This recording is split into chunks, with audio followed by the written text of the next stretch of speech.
मुझे बड़े दिन से लग रहा था कि मैं एक टॉपिक पे बात करूं जहां मैं अक्सर लोगों को फंसा हुआ देखता हूं।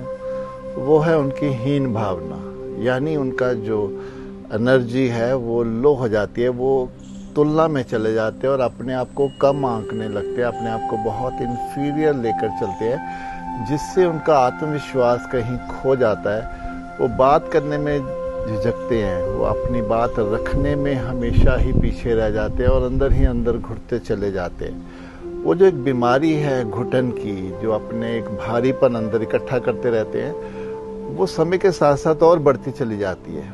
वो हीन भावना इतनी बढ़ जाती है कि वो अपना एक पहचान ही खो देते हैं। वो हमेशा ही फिर दूसरों पे डिपेंडेंट होना शुरू हो जाते हैं कि शायद मेरे तो सारे डिसीजन गलत होंगे, मेरी तो ज़िंदगी में अभी तक मैं कुछ कर भी नहीं पाया हूँ, मैं जो करना चाहा वो हुआ भी नहीं मेरे से, वगैरह वगैरह। ये सब हीन भावना के कारण ही है। अगर हम इस हीन भावना से बाहर नहीं आएंगे तो यकीन मानिए हम अपनी ज़िंदगी को ही एक व्यर्थ ही कर लेंगे। हम जो करना भी चाहें, हम में टैलेंट भी है, हमने जुनून भी है, लेकिन अगर आत्मविश्वास नहीं है तो फिर हम उस चीज़ से वंचित रह जाते हैं, वो काम करने से पीछे हट जाते हैं। तो सबसे पहले किसी से भी अपने आप को कम ना आंके शुरुआत करें। कोई हमारा कुछ नहीं बिगाड़ेगा।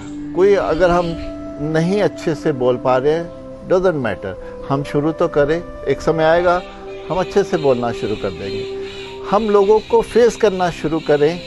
आज थोड़ी मुश्किल होगी लेकिन आगे बढ़कर करें, लेकिन जैसे ही करते चले जाएंगे हम उससे बाहर आते जाएंगे।